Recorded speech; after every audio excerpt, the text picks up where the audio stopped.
ठीक है। पिछली वीडियोस में जो है हमने डिस्कस किया था कि ऑपरेटिंग सिस्टम क्या होता है, उसकी फंक्शनैलिटीज़ क्या है। ठीक है, इस वीडियो में हम कुछ और पॉइंट्स डिस्कस करेंगे ऑपरेटिंग सिस्टम के, जिससे डायरेक्टली क्वेश्चन आते हैं एमसीए एंट्रेंस में। तो देखिए मैंने पॉइंट वाइज लिख दिया है चीज़ों को।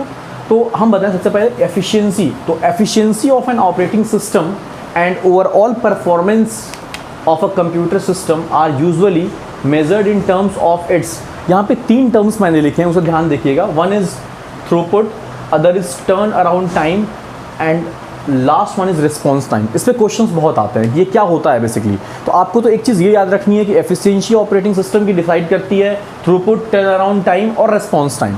अब वन बाई वन करके देख लेते हैं होता क्या है। तो अगर हम थ्रूपुट की बात करें तो थ्रूपुट बेसिकली होता है वर्क डन, कितना सीपीयू ने वर्क डन किया है।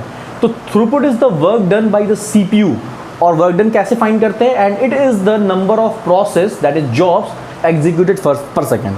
मतलब कितने जॉब जो है हर एक सेकेंड एग्जीक्यूट करता है सीपीयू। ठीक है, दैट इज कॉल्ड थ्रूपुट, जिसको हम वर्क डन भी कहते हैं।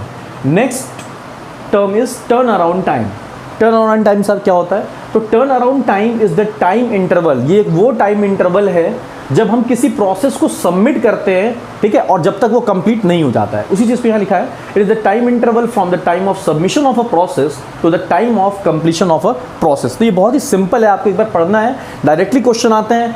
मान लीजिए ये स्टेटमेंट लिखा है कि the time interval from the time of submission of a process to the time of completion of a process is termed as, और आपको ऑप्शन दिया हुआ है throughput, turn around time, response time, waiting time. तो अगर आपको definition पता है तो आप टर्न अराउंड टाइम पे ऑप्शन पे टिक लगा के आएंगे और आपको मार्क्स मिल जाएगा। सिंपल है। अब देखिए रिस्पॉन्स टाइम क्या होता है? तो response time is the time between a command request, जब हम कोई चीज़ रिक्वेस्ट करते हैं, and the beginning of a response, और जब हम उसे रिस्पॉन्स देते हैं।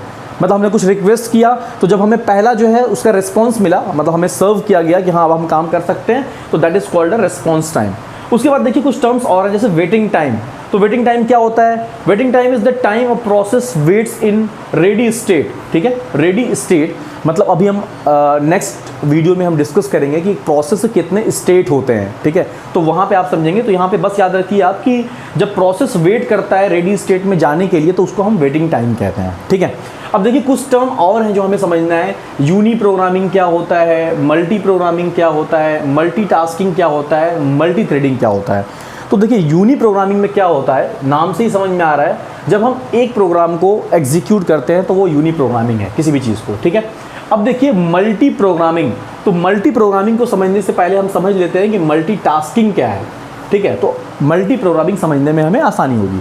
तो देखिए मल्टीटास्किंग का मतलब ये है कि एक टाइम पे हम जब बहुत सारे वर्क करते हैं सिस्टम पे, तो उसे मल्टीटास्किंग कहते हैं। ठीक है, तो मल्टीटास्किंग का आप एग्जांपल ऐसे ले सकते हो कि मान लो हम कोई वर्ड फाइल में एडिटिंग कर रहे हैं, ठीक है, और साथ ही साथ जो है मैं कान में लगा करके हेडफोन से MP3 सॉन्ग सुन रहा हूँ। ठीक है, और एक टैब जो है पीछे खुला हुआ है जिसमें हमारा पेंट का कुछ काम चल रहा है। तो जब डिफरेंट जॉब्स जो है इस तरह होते हैं, जैसे मैंने एग्जाम्पल दिया आपको, तो उसको हम कहते हैं मल्टीटास्किंग। ठीक है, और मल्टी प्रोग्रामिंग एक लॉजिकल एक्सटेंशन है मल्टीटास्किंग का। ये क्वेश्चन कई बार आ चुका है, याद रखिएगा कि मल्टी प्रोग्रामिंग, मैं यहाँ पे एरो बना के लिख दे रहा हूँ, is a logical extension of multitasking. ये याद रखिएगा, डायरेक्टली यही वर्ड आते हैं कि multi programming is a logical extension of multitasking. ठीक है, उसके बाद मल्टी थ्रेडिंग है। मल्टी थ्रेडिंग में क्या होता है कि हम थ्रेडिंग का बेसिकली सेंस ये है कि हम जॉब्स का जो है, सेम टाइप के जॉब्स का जो है एक बैच बना लेते हैं, उसके बाद जो है उसे एग्जीक्यूट करते हैं, तो उससे मल्टी थ्रेडिंग कहते हैं। ठीक है, उसके बाद देखिए क्या है, टाइप्स ऑफ ऑपरेटिंग सिस्टम। तो टाइप्स ऑफ ऑपरेटिंग सिस्टम में देखिए एक बैच प्रोसेसिंग ऑपरेटिंग सिस्टम है। बैच जैसे कि हम लोग मान लीजिए कि अगर क्लास है तो आपका एक MCA का बैच है, ठीक है, और कोई MBA के स्टूडेंट्स है तो उनका MBA का बैच है। तो जो सेम टाइप के जॉब होते हैं उनका हम बैच बनाते हैं और उसे फुल एग्जीक्यूशन के लिए देते हैं CPU को, तो वो बैच प्रोसेसिंग ऑपरेटिंग सिस्टम कहलाता है। उसके बाद इंटरेक्टिव मतलब होता है 1 to 1।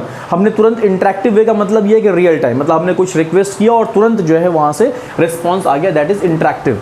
टाइम शेयरिंग मतलब एक सेम टाइम में, मतलब सेम टाइम जो स्लॉट गिवन है उसमें हम शेयर कर रहे हैं अपनी टाइम को। जैसे मान लीजिए कि हमने थोड़ी देर के लिए वर्ड पे काम किया, वर्ड पे काम खत्म हुआ, उसे मिनिमाइज़ किया, फिर पेंट का काम किया, पेंट को मिनिमाइज़ किया, फिर एक्सेल पे काम किया, तो हम वहाँ पे टाइम शेयरिंग कर रहे हैं। ठीक है, अब देखिए दो चीज़ें लास्ट में, पैरेलल और डिस्ट्रीब्यूटेड। ठीक है, तो पैरेलल में क्या होता है, हमारे पास डिफरेंट सीपीयू होते हैं, ठीक है, डिफरेंट प्रोसेसर्स होते हैं जो शेयर करते हैं हमारे पास पेरिफेरल्स को, मेमोरी को, ठीक है। और वहाँ पे जब ये कॉन्सेप्ट आता है कि हमारे पास डिफरेंट सीपीयूज हैं जो शेयर कर रहे हैं सेम पेरिफेरल और मेमोरी को, तो वो पैरेलल होता है, parallel operating system. And the last one is distributed. तो डिस्ट्रीब्यूटेड में क्या होता है, देखिए इसमें जो है हमारे पास डिफरेंट प्रोसेसर्स होते हैं लेकिन ये शेयर नहीं करते, इनके पास अपना मेमोरी और अपना पेरिफेरल होता है, ठीक है।